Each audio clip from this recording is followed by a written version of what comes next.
Hello, everybody. Happy Tuesday. Welcome to your announcements for the week of January 19th. So, this week is the last week of semester one for all students, both option one and option two.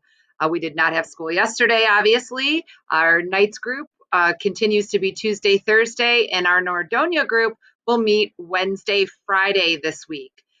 Please work really, really hard and finish this semester strong. Next week, we also have a 4-day week as we do not have school on Monday, January 25th, while teachers wrap up grades. And then on Tuesday, all option one students will return to the building on a 5-day in-person learning model. So last Friday, you received an email from me with a letter that went to your parents, a YouTube screencastify video of Mr. Wright, Mr. Buckler, and myself, as well as a PDF file with some Google Slides explaining the new modified quarantine guidelines. It is really important that you guys understand what the new guidelines are. When the governor came out over Christmas break and said, we are reducing the guidelines so that students can return to the buildings, everyone was under the impression that the quarantine contact rule changed from 6 feet to 3 feet. That's what we thought. It was very simple, 6 feet to 3 feet, and this was great news. The reality is, though, that is not exactly what happened. The health department, when their orders came out and we actually got a hold of what it wasn't as clean or as clear cut as the 6 changing to 3. And so it's really important that you guys understand exactly what this means and that your parents understand and that we're all on the same page moving forward as we return to the building next week. So they added a little clause in there for students who are within 3 to 6 feet of a positive COVID case at school or on the bus with protective policies in place, which is basically masks worn correctly. What they're saying is if you satisfy those 3 elements, 3 to 6 feet in a classroom or on the bus with a mask on, then you qualify for a modified quarantine, which is that you can come to school, but that's it. You have to quarantine from all other activities per the health department, which would include extracurricular activities, sports, work for those of you who have a job, social events, family gatherings, all of that. Now, that's not us, that's the health department imposing that social quarantine. For us, it would just be restricting you from extracurriculars if you are participating in those. So what happens if you're a contact?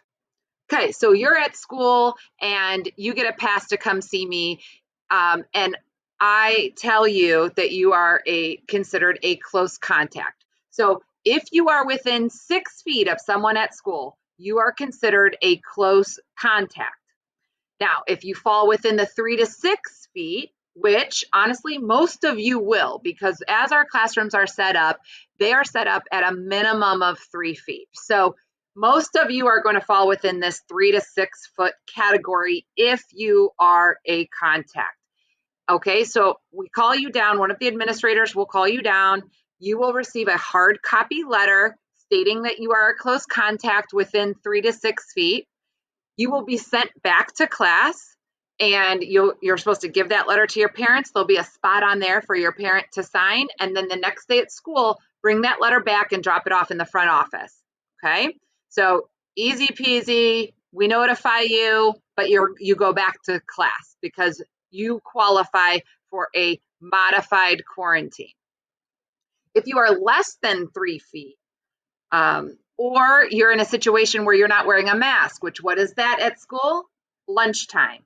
Okay, so if you are within less than 6 feet without a mask, or you're less than 3 feet, at that point you would be called down to the nurse's office or the clinic, and we will call your parents because you'll have to be picked up from school, and then you will have to participate in a traditional 10-day quarantine at that point. Okay. Now, the people, that number of people should be very low. We're hoping that we don't have many of those. It might happen, but you got to, you are responsible for yourself at lunch. So be really aware of where you are, who you're with, and if you can be 6 feet away from someone, we really encourage you to do that. Okay, that's the safest possible situation.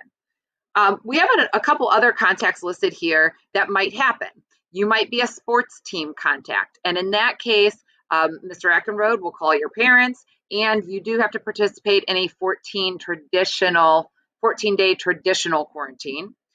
If you are a social contact from somebody outside of school, the health department calls you and you're a contact of a family member, that is a 14-day traditional quarantine. Okay, so I know this is a lot of information. I think we are all going to do our best to reduce the number of contacts, and you can do that by following the protective protocols, by staying home if you're symptomatic. Stay home if you or someone who you live with is waiting a test result. All of those things are things that we are well within our control that we can do, and we really need to do so that we can continue to create the safest possible situation here at school. Okay, but that 3 to 6 feet, that's the change. That's going to impact the most number of students, and that's what we really want you to understand moving forward. And of course, if you have any questions, please come see us this week. We're still on the hybrid schedule, but we're here. If you want to just hear this again from one of us, please stop by and see us at lunch. We'll be more than happy to talk to you about it. So I kind of already mentioned this, but again, it makes our safety protocols that are already in place even more important, especially the masks. Okay, listen, on a hybrid schedule where everybody's 6 feet away, some people were kind of wearing their mask a little below their nose and, okay, whatever. We cannot approach a 5-day all-in model with that sort of kind of whatever attitude. We have to have everyone in the building wearing their masks correctly. So if it falls down, I know at this point, some of them are probably stretched out. People would have glasses. I know it's annoying. But at this point, when we're 5 days all in, expect someone, one of us, to say something to you if your mask is below your nose. It has to be over the nose and mouth in order for anyone to qualify for this modified contact, quarantine, which keeps kids in school. Okay. Kind of switching gears, tonight is our College Credit Plus CCP information night. It is virtual tonight at 6:30. The guidance counselors sent out emails with the Zoom link and information about this.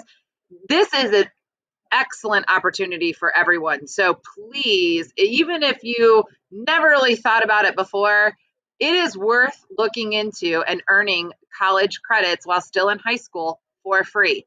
So check that out.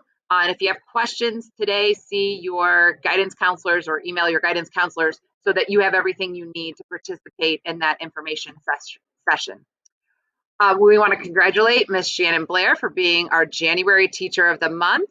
Very well deserved. And really, I just wanted to thank everybody who submitted nominations. We had about 55 students submit nominations for their teachers. And just to let you guys know, we take every single nomination, everything that is written about the teacher, and we put it in an email that we send out to the whole staff. So even though you guys don't all get to read through all of that, our staff, all of our teachers really look forward to that email.